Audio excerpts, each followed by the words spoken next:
OK, donc ici Pascal Côté, directeur SEO chez Bloom. Et Marie-Joëlle Turgeon, coordonnatrice marketing chez Bloom également. Aujourd'hui, ce qu'on va faire, en fait, on va parcourir Google à la recherche d'un site qui aurait besoin d'un petit peu d'amour au niveau SEO.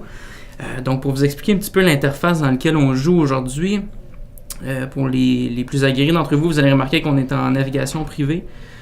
Pour la simple et unique raison qu'on veut limiter l'influence que Google a sur les résultats de recherche qu'ils vont nous présenter en fait.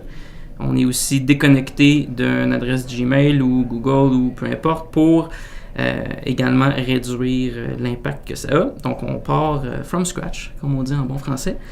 Puis aujourd'hui, on va s'attaquer à quoi, Marie-Joëlle? As-tu des idées de sites qu'on pourrait aller chercher? Ben, je pense qu'un bon mot-clé, ça pourrait être peut-être tout ce qui est hôtel.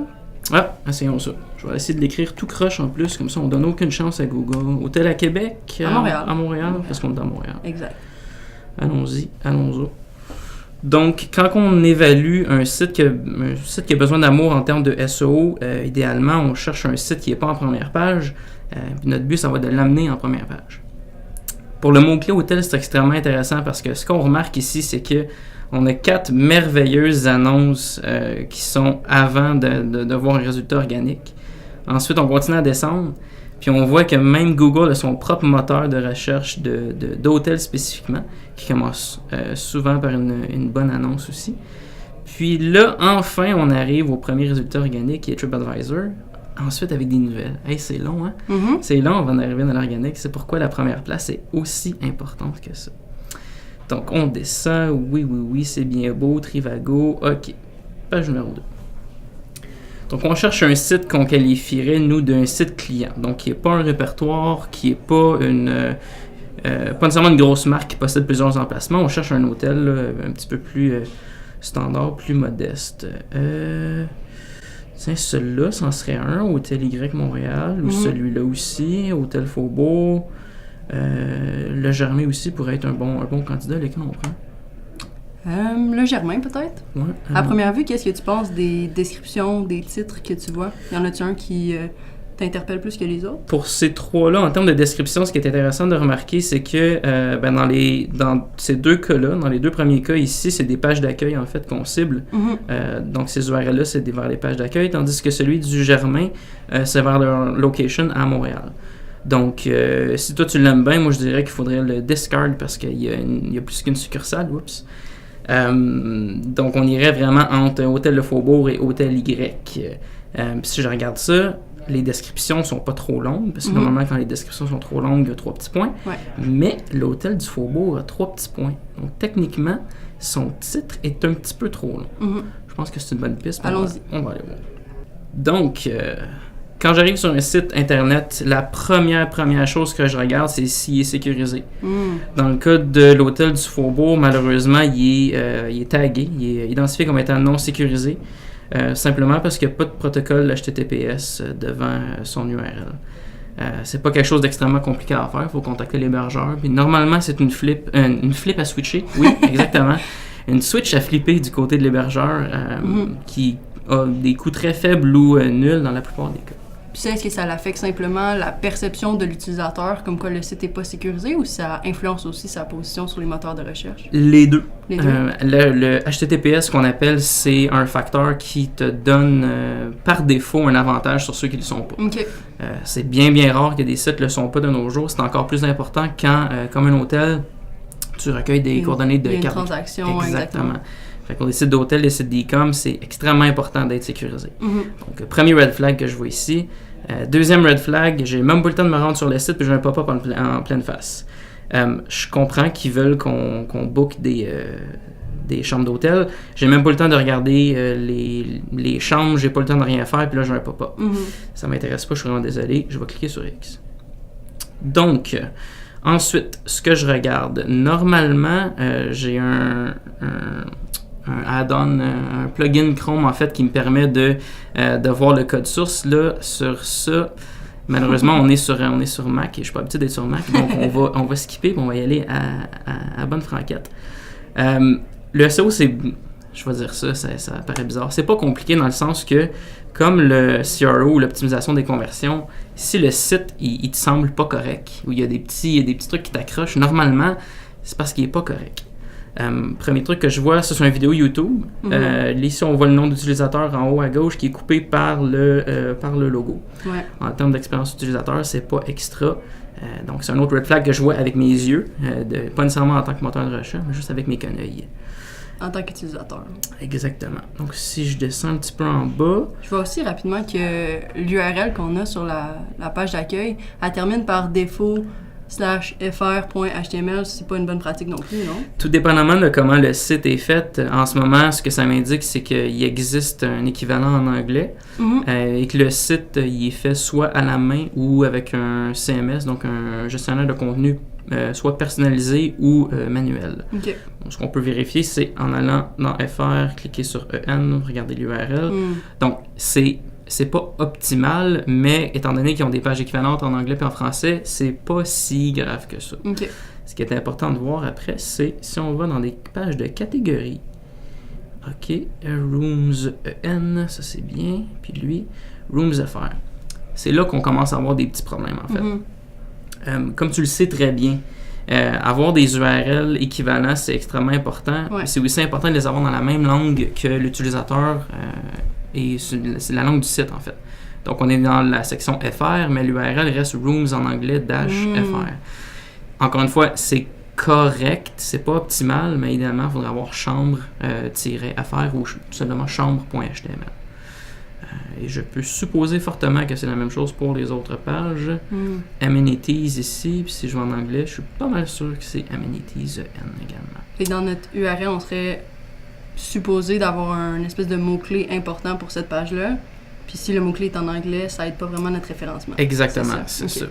Dans un monde idéal, dans les meilleures pratiques SEO de tous les temps, le titre qu'on peut voir ici, quand on survole l'onglet Chrome, ça c'est ce qu'on appelle la balise title. Cette balise-là, la balise méta-description qu'on a vu un petit peu plus tôt dans le résultat de recherche, et l'URL devrait contenir idéalement le mot-clé le plus important qui est spécifique à la page, pour qu'il y ait une cohésion partout. Puis ensuite, si on va un petit peu plus précis, dans la page en tant que telle aussi, il faudra avoir ce qu'on appelle une balise d'entête, une balise H1, qui contient, dans le meilleur des mondes, ce même mot-clé-là aussi, encore pour une question de cohésion. Donc, on a vu tout ça, en fait, avec nos petits yeux d'utilisateurs en SEO. Autre que ça, un autre facteur qui est extrêmement important, puis je suis quand même content de le voir ici, en termes de SEO, c'est ce qu'on appelle le EAT, l'expertise, l'autorité et la trustworthiness en anglais qu'on appelle, ça se traduit pas vraiment, mais c'est un facteur de confiance en fait. Étant donné que des sites comme des sites d'hôtel, tu t'en vas là pour dormir, tu t'en vas là pour te reposer, c'est important sur les sites d'hôtel en fait d'avoir des signes un petit peu plus rassureurs, de dire cet emplacement-là, ben, il est safe à aller dormir. T'sais. Exactement. Puis ce qu'on voit ici, c'est qu'ils en fait, ils ont un rating 8.3 sur Booking.com. Ils en ont juste un rating. Ils n'ont peut-être pas de souscription à d'autres services similaires. Mais celui-là, de base, est déjà très bon. Puis celui-là, je vois que 3 étoiles, mais il mène vers Google. Je ne sais pas trop si c'est légitime d'avoir ça sur le site. Il faudrait peut-être penser à les mettre soit un petit peu plus en évidence, mais les marqueurs de confiance pour ce genre de site-là, c'est quand même très important. Donc, on remonte en haut. Moi, je suis intéressé à savoir, en fait, qui est-ce qui gère ça, moi, cet hôtel-là. Je vais aller en savoir plus. Ah, OK. Bon, j'ai des testimonials, ce qu'on appelle, des avis de clients, une belle photo. Exactement. Ah, là, ici, on voit qu'on a le TripAdvisor. On avait Booking.com, là, on a TripAdvisor, qui est peut-être pas mis en page de la meilleure manière. Il y a un beau grand vide ici, là, qui sert pas à grand-chose. Puis ici, on voit qu'il est à 3.3 à peu près. Pas encore 3.5. Étoiles sur 5, tandis qu'en bas, on voyait qu'il était à 8.3. Là, il n'est plus là. Bon, des petites affaires. Mais on a des témoignages clients. C'est déjà ça. Il y a des gens qui sont allés, qui ont bien aimé leur expérience. Fait que pour moi, ça me rassure. Ouais. Puis je suis quand même intéressé à aller voir les tarifs. Mettons qu'on part... on s'en va en voyage, Marjolaine. On part aujourd'hui, puis on revient demain, parce qu'on est efficace. Ah! Ça, j'aime ça voir ça. Ça, j'aime ça voir ça. Bon. Encore une fois, on parle tout le temps dans le meilleur des mondes. il faut garder le plus de trucs sur son site. Il faut pas rediriger les utilisateurs vers d'autres sites internet. Ça te donne pas le crédit nécessairement de dire ça c'est mon site, j'ai fait une vente ou j'ai booké une chambre via mon site. Dans le cas de l'Hôtel Faubourg de Montréal, il redirige vers une plateforme secondaire qui s'appelle TravelClick, si je me trompe pas dans l'URL en haut. C'est pas une mauvaise solution quand on n'a pas le système adéquat ou l'équipe à l'interne pour s'occuper de ça. Encore une fois, on parle dans le meilleur des mondes, il faudra avoir notre propre système à l'interne. C'est quand même assez facile à faire. Il existe des plateformes déjà optimisées pour faire ça.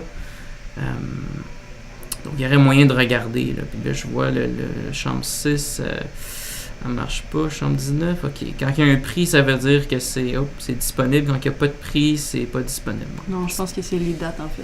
C'est que là, tu regardes les vieilles dates. Ah oui, c'est pour ça que ça marche pas. Hein. Ça aiderait. Bon, 25-27. Ouais. Ça, tu vois, c'est un autre bon exercice. J'avais sélectionné déjà 25 et 26. Exact. Ils te le redemandent.